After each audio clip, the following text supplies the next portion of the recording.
ಸಾಯಿರಾಮ್.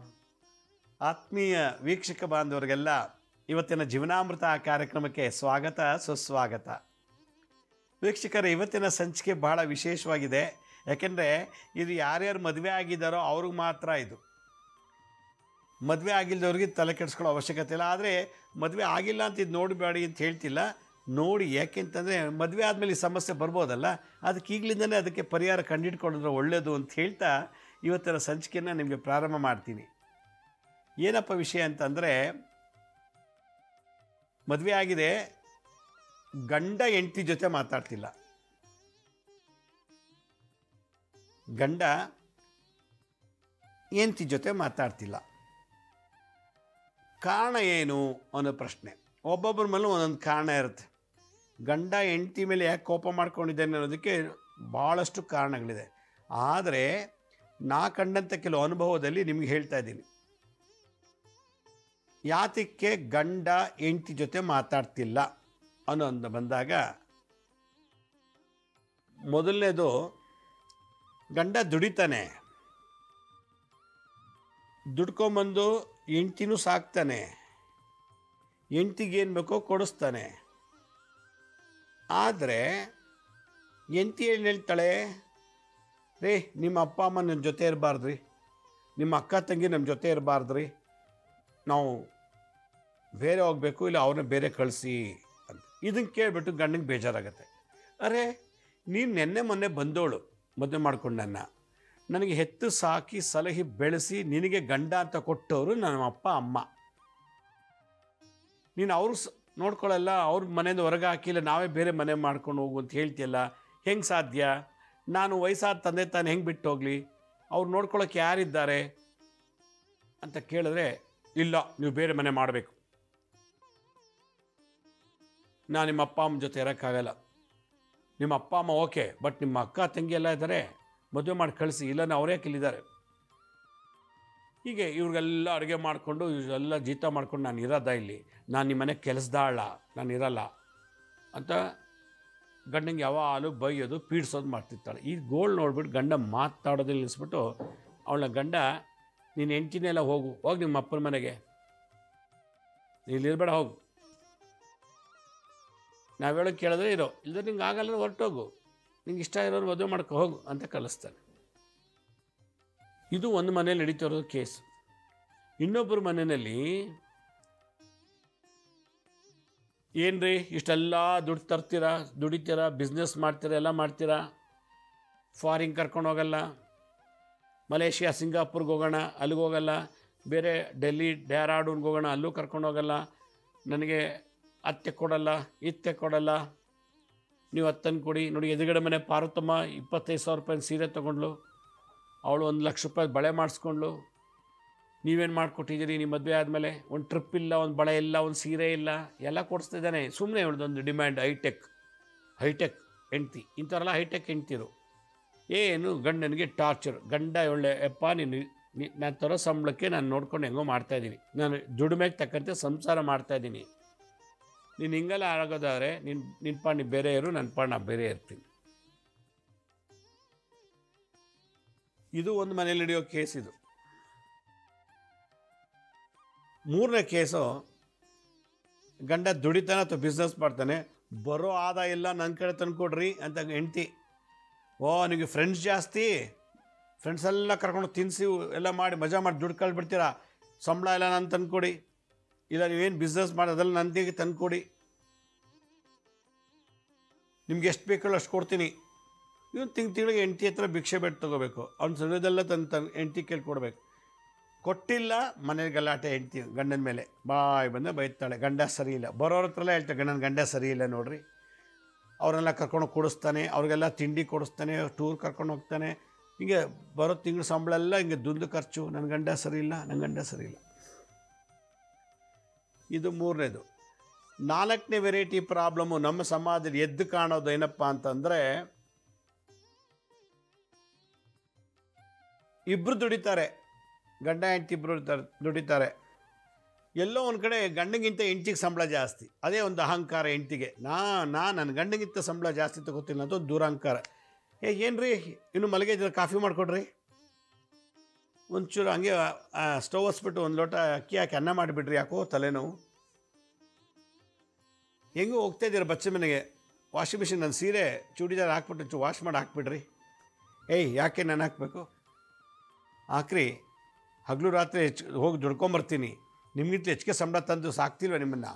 ಒಂದು ಏನು ಸೀರೆ ಒಗೆದ್ಬಿಟ್ರೆ ಚೂಡಿದಾರ ಒಗೆದ್ಬಿಟ್ರೆ ಮರ್ಯಾದೆ ಹೊಟ್ಟೋಗುತ್ತಾ? ಒಂದೆರಡು ಲೋಟ ಅಕ್ಕಿ ಹಾಕಿ ಅನ್ನ ಮಾಡಿಬಿಟ್ರೆ ಏನು ಕಳ್ಕೊಂಬಿಡ್ತೀರಾ?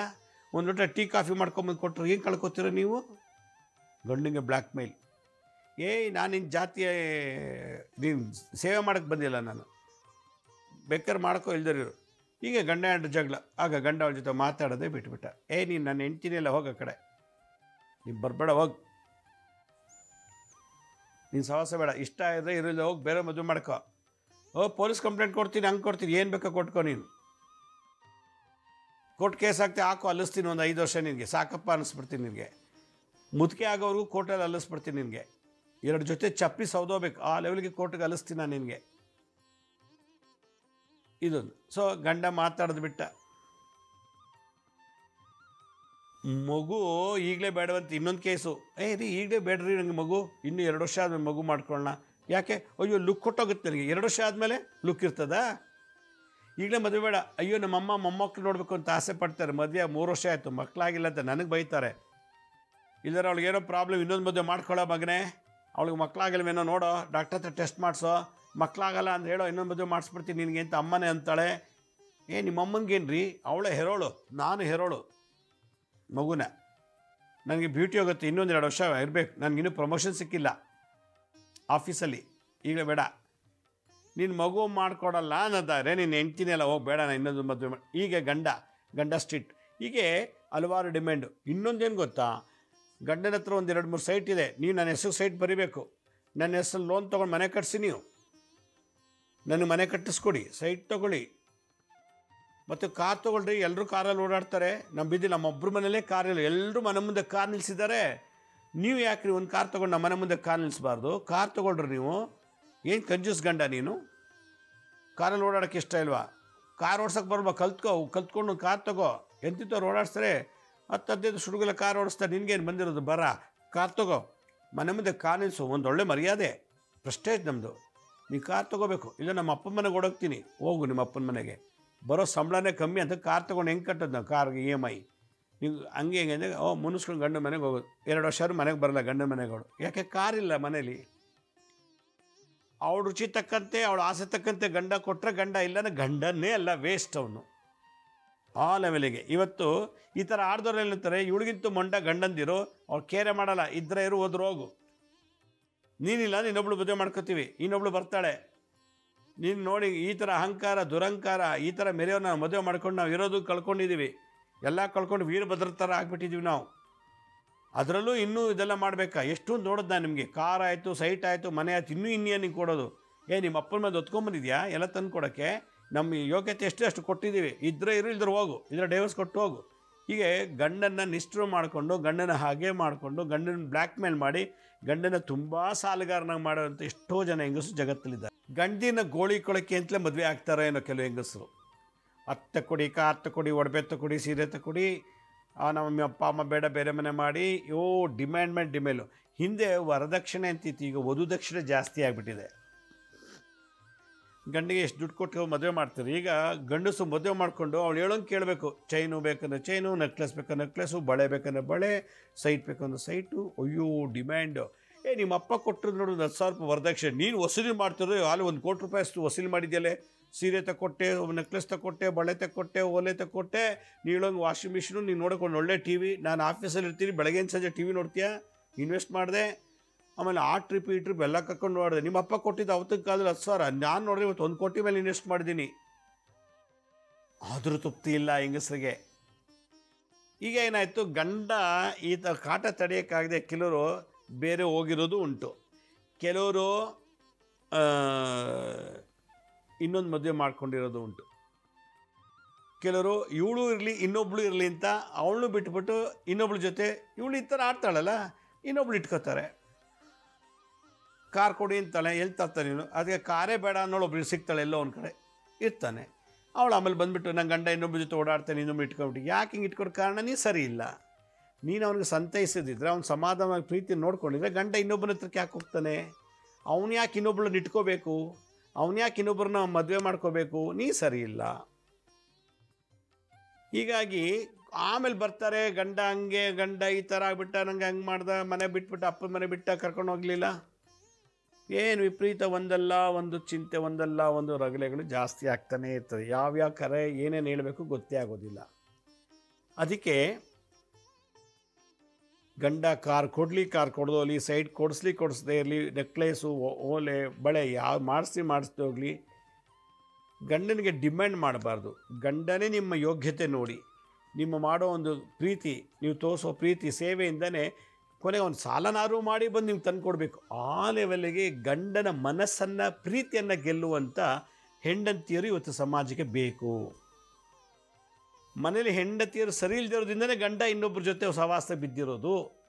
ಇವಳು ಇಷ್ಟೆಲ್ಲ ಪೀಡಿಸ್ತಾಳ ಅಂತೇಳಿ ಅವ್ನು ಕುಡಿಯೋಕ್ಕೆ ಶುರು ಮಾಡ್ದ, ಇವಳು ಇಷ್ಟೆಲ್ಲ ಡಿಮ್ಯಾಂಡ್ ಮಾಡ್ತಾಳ ಅಂತೇಳಿ ಅವನು ಕದಿಯೋಕ್ಕೆ ಶುರು ಮಾಡ್ದ, ಇವಳು ಇಷ್ಟೆಲ್ಲ ಡಿಮ್ಯಾಂಡ್ ಮಾಡ್ತಾಳೆ ಲಂಚ ತೊಗೊಳಕ್ಕೆ ಶುರು ಮಾಡ್ದ, ಅಯ್ಯೋ ಇವಳು ಕಾಟ ತಡೆಯೋಕ್ಕಾಗಲ್ವಲ್ಲ ಅಂತೇಳಿ ಡ್ರಗ್ಸ್ ತೊಗೊಳಕ್ಕೆ ಶುರು ಮಾಡ್ತಾನೆ, ಕುಡಿಯೋದು, ಸ್ಮೋಕ್ ಮಾಡೋದು ಕಲ್ತ್ಬಿಡ್ತಾನೆ.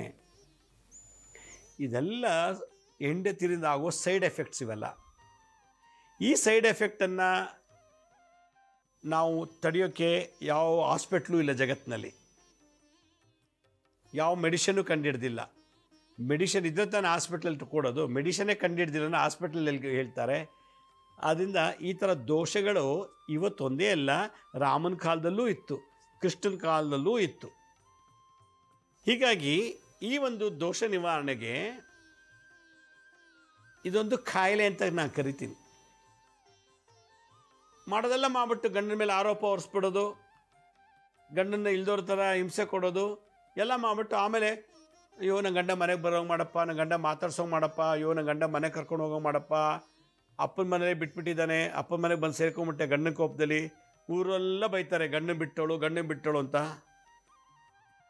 ಎಷ್ಟೋ ಜನಕ್ಕೆ ಇನ್ನೂ ಗೊತ್ತಿಲ್ಲ, ಮದುವೆ ಆದಮೇಲೆ ಹೆಣ್ಮಕ್ಳನ್ನ ಮನೇಲಿ ಇಟ್ಕೋಬಾರ್ದು.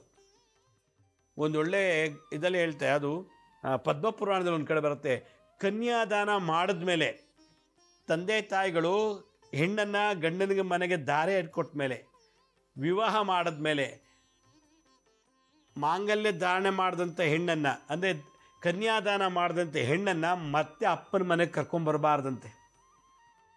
ಈಗಿನ ಗಂಡ ಸರಿ ಇಲ್ವಾ, ಬಂದುಬಿಡಿ ಮನೆಗೆ ಬಾರೆ, ಅವನೇ ಬಂದು ಕರ್ಕೊಂಡು ಹೋಗೋ, ನೀನು ಹೋಗ್ಬೇಡ, ಅವ್ನು ಬರೋದೇ ಇಲ್ಲ, ಕರ್ಕೊಂಡು ಹೋಗೋದೇ ಇಲ್ಲ. 1 ವರ್ಷ 2 ವರ್ಷ ಅಪ್ಪನ ಮನೇಲೇ ಇದ್ದಾಳೆ. ಯಾವ ಹೆಣ್ಣು ಕನ್ಯಾದಾನ ಮಾಡಿಸ್ಕೊಂಡು ಗಂಡು ಮನೆಗೆ ಹೋಗ್ತಾಳೋ ಅಂಥ ಹೆಣ್ಣು ಅಪ್ಪನ ಮನೆಯಲ್ಲಿ ಇರಬಾರ್ದು. ಇದ್ದರೆ ತಂದೆಗೆ ದೋಷ, ತಾನು ಹುಟ್ಟು ಬೆಳೆದಂಥ ಮನೆಗೆ ತುಂಬ ದೋಷ ಆಗುತ್ತೆ. ಕನ್ಯಾದಾನ ಮಾಡಿದಂಥವ್ರು ತಂದೆ ತಾಯಿಗಳು ಮಗಳನ್ನ ಮನೇಲಿ ಇಟ್ಕೋಬಾರ್ದು, ದಾನ ಕೊಟ್ಟ ಮೇಲೆ ಮಗಳನ್ನ ಇಟ್ಕೋಬಾರ್ದು. ಮ್ಯಾಕ್ಸಿಮಮ್ ಅಂದರೆ ಒಂದು ಹಬ್ಬಕ್ಕೆ ಕರೆದು ಊಟ ಕಳಿಸ್ಬೋದಷ್ಟೇ ವಿನ, ಕನ್ಯಾದಾನ ಮಾಡಿದ್ಮೇಲೆ ಅದೇ ಮಗಳನ್ನ ಮನೇಲಿ ಇಟ್ಕೋತೀನಿ ಅಂತಂದರೆ ಅವ್ರಿಗೆ ಯಾರು ಅಪ್ಪ ಅಮ್ಮನ ಮಗಳನ್ನ ಮನೇಲಿ ಇಟ್ಕೋತಾರೋ ಅಂಥವ್ರು ಸತ್ರು ಕೂಡ ಮುಕ್ತಿ ಸಿಗೋದಿಲ್ಲ. ನಂಬರ್ 1. ಯಾವ ಹೆಣ್ಮಕ್ಳು ಮದುವೆ ಆಗಿದ್ರೂ ಕೂಡ ಅಪ್ಪನ ಮನೇಲೇ ಬಂದು ಉಳ್ಕೊಂಡ್ಬಿಡ್ತಾರೋ ಅವ್ರಿಗೆ ತೊಂದರೆ ಆಗುತ್ತೆ. ಏಕೆಂದರೆ ಕನ್ಯಾದಾನ ಆಗೋಗಿದೆ, ದಾನ ವಾಪಸ್ ಮನೆ ಬರೋಂಗಿಲ್ಲ. ಈ ಥರ ದೋಷದಿಂದ ಎಷ್ಟೋ ತಂದೆಗೆ ಹಾರ್ಟ್ ಅಟ್ಯಾಕ್ ಆಗಿದೆ, ಎಷ್ಟೋ ತಂದೆ ಮಗಳು ಮದುವೆ ಆದ್ಮೇಲೆ ಸತ್ತೋಗಿದ್ದಾರೆ. ಯಾಕೆ ಮನೇಲಿ ಇಟ್ಕೋಬಾರ್ದಲ್ಲ. ಎಷ್ಟೋ ಜನ ಮನೆಯಲ್ಲಿ ಹೆಣ್ಮಕ್ಳನ್ನ ಗಂಡನ ಮೇಲೆ ಬಿಟ್ಬಿಟ್ಟು ಬಾರೆ ಅಂತೇಳಿ ಕರ್ಸ್ಕೊಂಡು ಮನೇಲೇ ಇಟ್ಕೊಂಡು ಸಾಕ್ತಾರೆ. ಹೀಗಾಗಿ ಅವ್ರಿಗೆ ಸತ್ರು ಕೂಡ ಪಿಂಡ ಇಟ್ಟರು, ತಿಥಿ ಮಾಡೋದು, ತರ್ಪಣ ಕೊಟ್ಟರು ಕೂಡ ಮುಕ್ತಿ ಇಲ್ಲ. ಯಾವ ಹೆಣ್ಮಕ್ಳನ್ನ ದಾನ ಕೊಟ್ಟು ಮನೆಗೆ ಇಟ್ಕೋತಾರೋ ಅಂಥವ್ರಿಗೆ ನೆಕ್ಸ್ಟು ಮನುಷ್ಯ ಜನ್ಮ ಬರೋದಿಲ್ಲ ಅಂತೇಳಿ ನಾರದರು ಇದಕ್ಕೆ ಹೇಳ್ತಾರೆ. ಇದು ಪರಾಶರ ಹೌರಾ ಶಾಸ್ತ್ರದಲ್ಲಿ ಇದೊಂದು ಪರಿಹಾರ ಹೇಳಿದ್ದಾರೆ ಈ ಥರ. ಅದರಿಂದ ಮದುವೆ ಆದಮೇಲೆ ಹೆಣ್ಮಕ್ಳು ಪದೇ ಪದೇ ಅಪ್ಪನ ಮನೆಗೆ ಹೋಗಬಾರ್ದು, ಅಪ್ಪನ ಮನೇಲೇ ವಾಸ ಮಾಡಬಾರ್ದು. ಭಾಳ ತೊಂದರೆ, ಯಶಸ್ವಿ ಆಗೋದಿಲ್ಲ. ಹೀಗಾಗಿ ಜೀವಿತ ಕಾಲದಲ್ಲಿ ನಾವು ಒಳ್ಳೆಯದನ್ನು ಮಾಡಬೇಕು. ಮದುವೆ ಎಲ್ರಿಗೂ ಆಗಲ್ಲ, ಕೆಲವ್ರಿಗೆ ಆಗುತ್ತೆ, ಕೆಲವ್ರಿಗೆ ಆಗೋದೇ ಇಲ್ಲ. ಮದುವೆ ಆದಮೇಲೆ ಕೂಡ ಈ ಥರ ಕಂಡೀಷನ್ಸು, ಈ ಥರ ಹರಾಸ್ಮೆಂಟು, ಈ ಥರ ಬ್ಲ್ಯಾಕ್ ಮೇಲು, ಈ ಥರ ಒಂಥರ ಪೀಡಿಸೋದೇನಾರು ಆಯಿತು ಅಂದರೆ ಭಾಳ ಕಷ್ಟಪಡ್ತಾರೆ. ಹೆಣ್ಮಕ್ಳೇ ಅವ್ರ ಮೇಲೆ ತುಂಬ ಕಷ್ಟಪಡ್ತಾರೆ. ಹೀಗಾಗಿ ಇದಕ್ಕೆ ಒಂದು ಪರಿಹಾರ ಏನಪ್ಪ ಅಂತಂದರೆ, ಈ ರಾಮೋಪನಿಷತ್ ಅಂತ ಒಂದು ಉಪನಿಷತ್ತಿದೆ. ಅದರಲ್ಲಿ ಈ ಥರ ಮಾಡಿ ತಪ್ಪು ಮಾಡ್ಕೊಂಡ್ಬಿಡ್ತಾರೆ. ತಪ್ಪು ಮಾಡ್ಕೊಂಡು ಕಂಪ್ಲೇಂಟ್ ಕೊಡ್ತಾರೆ, ಪೊಲೀಸ್ ಸ್ಟೇಷನ್ಗೆ ಹೋಗ್ತಾರೆ, ಕೋರ್ಟ್ಗೆಲ್ಲ ಅಲಿತಾರೆ. ಕೊನೆಗೆ ಅವನೇನು ಮಾಡೋಕ್ಕಾಗೇ ಆಗೋದಿಲ್ಲ. ಗಂಡ ಏನು ಮಾಡ್ಬೋದು, ಏನು ಬೇಕಾದ್ರೆ ಮಾಡ್ಕೊ, ನೀನು ಏನು ಮಾಡ್ಬೋದು, ನೀನು ಮಾಡ್ಕೊಳಕ್ಕಾಗಲ್ಲ. ನಾನು ಗಂಡ ಇನ್ನೂ 10 ಮದುವೆ ಮಾಡ್ಕೋತೀನಿ, ನೀನೇನು ಮಾಡ್ತೀಯ, ನೀನು 10 ಮದುವೆ ಮಾಡ್ಕೊಂಡು ನೀನು ವೈಶ್ಯವಾಟಿಕೆ ಮಾಡ್ತಿದ್ದಾಳೆ ಅಂತಾರೆ. ಅದಕ್ಕೆ ನೀನು ಹಂಗೆ ಇರು, ನಾನು ಹಿಂಗೆ ಇರ್ತೀನಿ ಅಂತ. ಆಗ ಇಂಥವ್ರು ಗಂಡ ಬೇಕು ಶುರು ಮಾಡ್ಕೊಂಡ್ಬಿಡ್ತಾರೆ. ಗಂಡನ ಪ್ರೀತಿನ ಪಡಿಬೇಕು ಅಂದರೆ ಏನು ಮಾಡಬೇಕಪ್ಪ ಅಂತಂದರೆ, ಒಂದು ಏನು ಪಾಯಸ ತೊಗೊಳ್ಳೋದು. ಪಾಯಸ ಕೈಲಿ ಬೆಲ್ಲದ ಪಾಯಸ ಅಥವಾ ಸಕ್ಕರೆ ಪಾಯಸ ತೊಗೊಂಡು, ಓಂ ನಮಃ ಸೀತಾಪತಯೇ ರಾಮಾಯ ಹನ ಹುಂ ಫಟ್, ಓಂ ನಮಃ ಸೀತಾಪತಯೇ ರಾಮಾಯ ಅನಹನ ಹುಂ ಫಟ್, ಓಂ ನಮಃ ಸೀತಾಪತಯೇ ರಾಮಾಯ ಹನ ಹುಂ ಫಟ್, ಓಂ ನಮಃ ಸೀತಾಪತಯೇ ರಾಮಾಯ ಹನ ಹುಂ ಫಟ್, ಓಂ ನಮಃ ಸೀತಾಪತಯೇ ರಾಮಾಯ ಹನ ಹುಂ ಫಟ್ ಅಂತೇಳಿ ಆ ಪಾಯಸನ ಶನಿವಾರ ದಿವಸ ಪಾಯಸ ಮಾಡಿ ಟೇಸ್ಟ್ ನೋಡಬಾರ್ದು, ರುಚಿ ನೋಡಬಾರ್ದು, ಒಂದು ಬಟ್ಲಲ್ಲಿ ಇಟ್ಕೊಂಡು ಪ್ರಾರ್ಥನೆ ಮಾಡಿ ಅದನ್ನು ತೊಗೊಂಡೋಗಿ ಈ ಇರುವೆಗಳು ಸಿಹಿ ತಿನ್ನುವಂಥ ಜಾಗದಲ್ಲಿ ಹಾಕಬೇಕು. ಪ್ರಾಣಿಗಳು ಸಿಹಿ ತಿನ್ನುವಂಥ ಜಾಗ.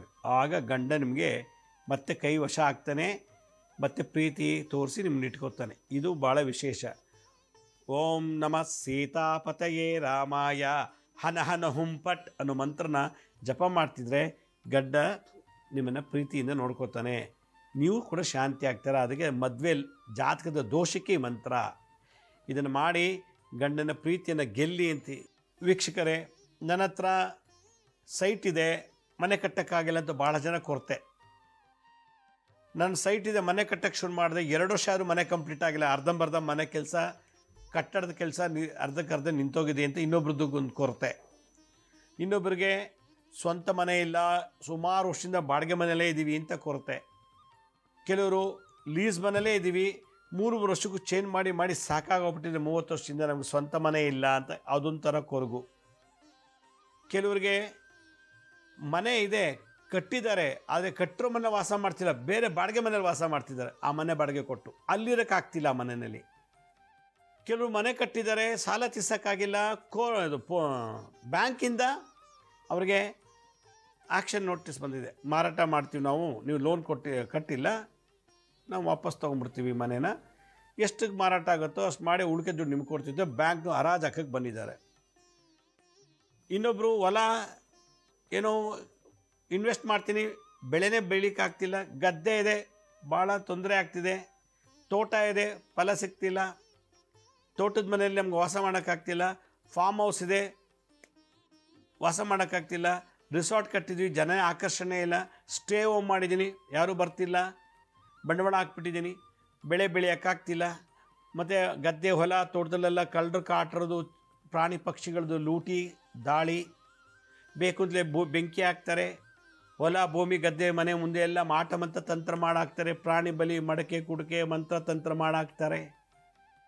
ಭೂಮಿಗೆ ಸಂಬಂಧಪಟ್ಟಂತೆ ಭಾಳಷ್ಟು ದೋಷ ಇದೆ. ಒಂದೇ ಸೈಟ್ 2 ರಿಜಿಸ್ಟರ್ ಆಗಿದೆ, ಹೊಲ ತೊಗೊಂಡಿದ್ದಾನೆ, ಜಮೀನು ತೊಗೊಂಡು ಆದಮೇಲೆ ಇನ್ಯಾರೋ ಕೇಸ್ ಹಾಕಿ 5 ವರ್ಷದಿಂದ ಕೇಸ್ ನಡೆಸ್ತಾನೆ ಇದ್ದಾರೆ, ಮನೆ ಕಟ್ಟಿದ್ದಾನೆ, ಕೇಸ್ ಹಾಕಿ ಸ್ಟೇ ತಂದಿದ್ದಾನೆ, ಮನೆ ಮೇಲೆ ಕೇಸ್ ಹಾಕಿದ್ದಾರೆ, ಮನೆ ಬಾಡಿಗೆ ಕೊಟ್ಟಿದ್ದಾರೆ, ಖಾಲಿ ಮಾಡ್ತಿಲ್ಲ, ಲೀಸಿಗೆ ಕೊಟ್ಟಿದ್ದಾರೆ, 3 ವರ್ಷ ಆದರೂ ಖಾಲಿ ಮಾಡ್ತಿಲ್ಲ, ಬಾಡಿಗೆ ಕೊಡ್ತಿಲ್ಲ, ಖಾಲಿನೂ ಮಾಡ್ತಿಲ್ಲ, ನಿಧಿ ಇದೆ, ನಿಕ್ಷೇಪ ಇದೆ ಅಂತೇಳಿ ಎಲ್ಲ ತೆಗೆದು ಆ ಮನೆ ಹಾಳು ಮಾಡಾಕ್ಬಿಟ್ಟಿದ್ದಾರೆ, ಯಾವ ನಿಧಿನೂ ಇಲ್ಲ, ನಿಕ್ಷೇಪ ಇಲ್ಲ, ಮನೆ ಎಲ್ಲ ಹಳ್ಳ ತೆಗೆದೆಲ್ಲ ಅದು ಮಾಡಿದ್ದಾರೆ.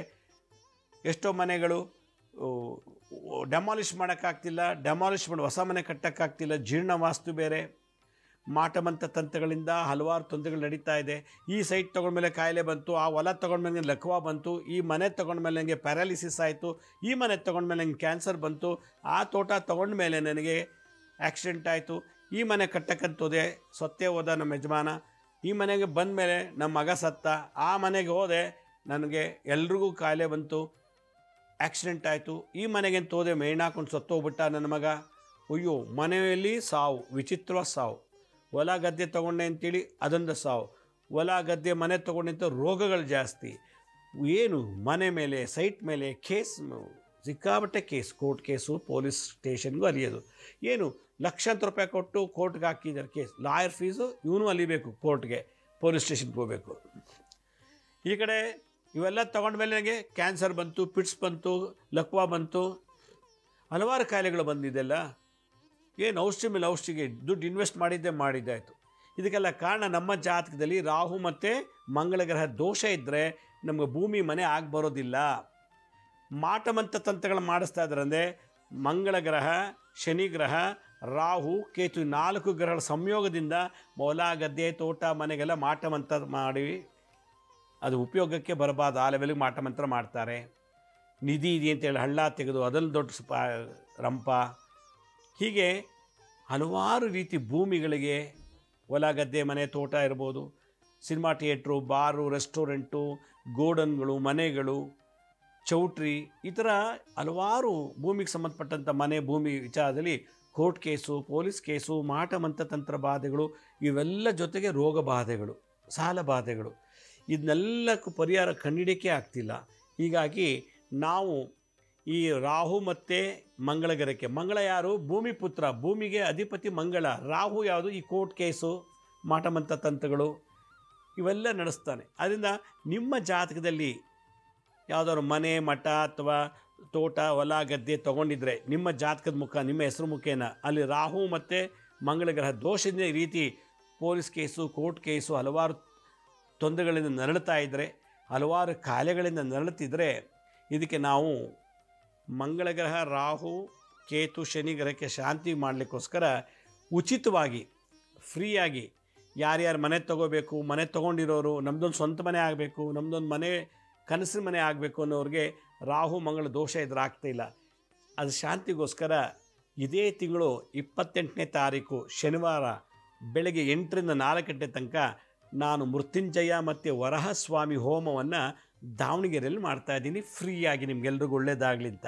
ಯಾರ್ಯಾರ ಜಾತಕದಲ್ಲಿ ರಾಹು ಮತ್ತು ಕೇತುವಿನ ದೋಷ ಇದೆಯೋ, ಈ ಮಾಟಮಂತ್ರ ತಂತ್ರ ಪ್ರಯೋಗ ಮಂಗಳ ಶನಿ ರಾಹು ಕೇತು ದೋಷದಿಂದ ನರಳುತ್ತಾ ಇದ್ದರೆ, ಇದನ್ನೆಲ್ಲ ಬಿಡುಗಡೆ ಮಾಡ್ಕೊಳ್ಳಿಕ್ಕೋಸ್ಕರ ಬೆಳಗ್ಗೆ 8 ಗಂಟೆಯಿಂದ ನಾವು ಮಹಾಮೃತ್ಯುಂಜಯ, ಮೃತ್ಯುಂಜಯ, ಅಮೃತ ಮೃತ್ಯುಂಜಯ ಈ ಮಂತ್ರದ ಹೋಮ ಮಾಡ್ತಾಯಿದ್ದೀವಿ. ವರಹಸ್ವಾಮಿದು ಆದಿವರಾಹ, ಭೂವರಾಹ, ಯಜ್ಞವರಾಹ, ಶ್ವೇತವರಾಹ, ಲಕ್ಷ್ಮೀವರಾಹ, ವೇದವರಾಹ, ಕಲ್ಯಾಣವರಾಹ, ಮೋಕ್ಷವರಾಹ, ಹೀಗೆ ಹಲವಾರು ವರಹಸ್ವಾಮಿಯ ಹೋಮವನ್ನು ನಿಮ್ಮ ಜಾತಕಕ್ಕೆ ಶಾಂತಿ ಆಗೋಕ್ಕೋಸ್ಕರ ಉಚಿತವಾಗಿ ದಾವಣಗೆರೆಯಲ್ಲಿ ಮಾಡ್ತಾಯಿದ್ದೀವಿ. ಇದೇ ಹೋಮ ನೀವು ಮನೇಲಿ ಮಾಡಿಸ್ತೀವಿ ಅಂದರೆ ಲಕ್ಷಾಂತರ ರೂಪಾಯಿ ಕೊಡಬೇಕು. ನಿಮ್ಮೆಲ್ರಿಗೂ ಒಳ್ಳೆಯದಾಗಲಿ, ನಿಮಗೂ ಒಂದು ಸ್ವಂತ ಮನೆ ಆಗಲಿ, ಏನೇನು ಕೋರ್ಟ್ ಕೇಸು ಪೊಲೀಸ್ ಕೇಸ್ ಇದೆಯೋ ನಿಮ್ಮ ಭೂಮಿ ಮನೆ ವಿಚಾರದಲ್ಲಿ ಅದೆಲ್ಲ ನಿವಾರಣೆ ಆಗಲಿ ಅಂಥೇಳಿ ಈ ಹೋಮವನ್ನು ಬೆಳಗ್ಗೆ 8 ಗಂಟೆಗೆ ಮಾಡ್ತಾಯಿದ್ದೀವಿ. ಯಾರ್ಯಾರಿಗೆ ಈ ಭೂಮಿ ವಿಚಾರದ ದೋಷ ಇದೆಯೋ ಅವರು ಪೂರ್ವ, ಪಶ್ಚಿಮ, ಉತ್ತರ, ದಕ್ಷಿಣ ಒಂದೊಂದು ಇಡೀ ಮಣ್ಣು ತೊಗೊಂಬನ್ನಿ, ಮಧ್ಯಭಾಗದ ಒಂದು ಮಣ್ಣು ತನ್ನಿ. ಮನೆ ಕಟ್ಟಬೇಕು, ಸೈಟ್ ಇದೆ, ಮನೆ ಕಟ್ತವ್ರು ಅರ್ಧಕ್ಕೆ ನಿಂತೋಗಿದ್ದರೆ 2 ಇಟ್ಟಿಗೆ ತೊಗೊಂಬನ್ನಿ. 8 ಗಂಟೆಗೆ ಬೆಳಗ್ಗೆ ದಾವಣಗೆರೆಯಲ್ಲಿ ಬರಬೇಕು. ಎಲ್ಲಿ ಬರಬೇಕು? ನಾನು ಸ್ಕ್ರೀನ್ ಮೇಲೆ ತೋರಿಸ್ತಾ ಇದ್ದೀನಿ ನೋಡಿ, ಶ್ರೀ ಗುಂಡಿ ಮಹಾದೇವಪ್ಪ ಕಲ್ಯಾಣ ಮಂದಿರ, ಈ CG ಮೆಡಿಕಲ್ ಕಾಲೇಜ್ ರೋಡ್ ಇದೆ ಒಂದು ದಾವಣಗೆರೆ, CG ಮೆಡಿಕಲ್ ಕಾಲೇಜ್ ರಸ್ತೆಯಲ್ಲಿ ಗುಂಡಿ ಮಹಾದೇವಪ್ಪ ಚೌಟ್ರಿ ಇದೆ. ಆ ಚೌಟ್ರಿನಲ್ಲಿ ಇದು ಬೆಳಗ್ಗೆ ಶುರುವಾಗುತ್ತೆ. 8 ಗಂಟೆಗೆ ಎಲ್ಲ ಬರಬೇಕು. ಗಂಡಸರು ಪಂಚಶಲ್ಯ ಹಾಕೊಂಬರಬೇಕು, ಹೆಂಗಸರು ಸ್ಯಾರಿ ಉಟ್ಕೊಂಡು ಬರಬೇಕು. ಇದು ನಡೆಯೋದು ಜಾಗ ಸ್ಕ್ರೀನ್ ಮೇಲೆ ತೋರಿಸ್ತಾ ಇದ್ದೀನಿ. ತಾವೆಲ್ಲರೂ ಕುಟುಂಬ ಸಮೇತ, ಬಂಧು ಮಿತ್ರರಿಂದ ಸಮೇತ ಬನ್ನಿ. ಇದು ಉಚಿತ ಕಾರ್ಯಕ್ರಮ. ನಿಮಗೂ ಒಂದು ಒಳ್ಳೆ ಭೂಮಿ ಲಭ್ಯ ಆಗಲಿ, ಸ್ವಂತ ಮನೆ ಆಗಲಿ ಅಂತ ಹೇಳ್ತಾ ಇವತ್ತಿನ ಸಂಚಿಕೆಯನ್ನು ಮುಗಿಸ್ತಾ ಇದ್ದೀನಿ. ನಮ್ಮ ಹಳೆ ಸಂಚಿಕೆಗಳು ಯಾರು ನೋಡೋಕ್ಕಾಗಿಲ್ಲೋ, ನಮ್ಮ ಶಿರಡಿ ಸಾಯಿ ಭಿಕ್ಷಾ ಕೇಂದ್ರ ಮತ್ತು ಹೆಲ್ತ್ ಸೈನ್ಸ್ ಅಂತ 2 ಯೂಟ್ಯೂಬ್ ಚಾನಲ್ ಇದೆ. ಇದ್ರ ಜೊತೆ SSBK ಜ್ಞಾನೋದಯ ಅಂತ ಒಂದು ಮ್ಯೂಸಿಕ್ ಚಾನಲ್ ಇದೆ. 3ಕ್ಕೆ ಸಬ್ಸ್ಕ್ರೈಬ್ ಮಾಡ್ಕೊಳ್ಳಿ, ಪಕ್ಕದ ಬೆಲ್ ಬಟನ್ ಪ್ರೆಸ್ ಮಾಡಿ, ನೋಡೋದ್ಮೇಲೆ ಲೈಕನ್ನು ಬಟನ್ ಪ್ರೆಸ್ ಮಾಡಿ.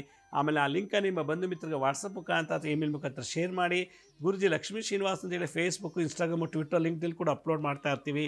ಯಾರಿಗೆ ಅಪಾಯಿಂಟ್ಮೆಂಟ್ಸ್ ಬೇಕೋ ಅವರು www.lakshmisrinivas.in ಅಂತ ನೀವೇ ಲಾಗಿನ್ ಆಗಿ ಡೇ ಟು ಡೇ ಫಿಕ್ಸ್ ಮಾಡ್ಕೊಳ್ಳಿ ಅಂತ ಹೇಳ್ತಾ ಇವತ್ತಿನ ಸಂಚಿಕೆಯನ್ನು ಮುಗಿಸ್ತೀನಿ.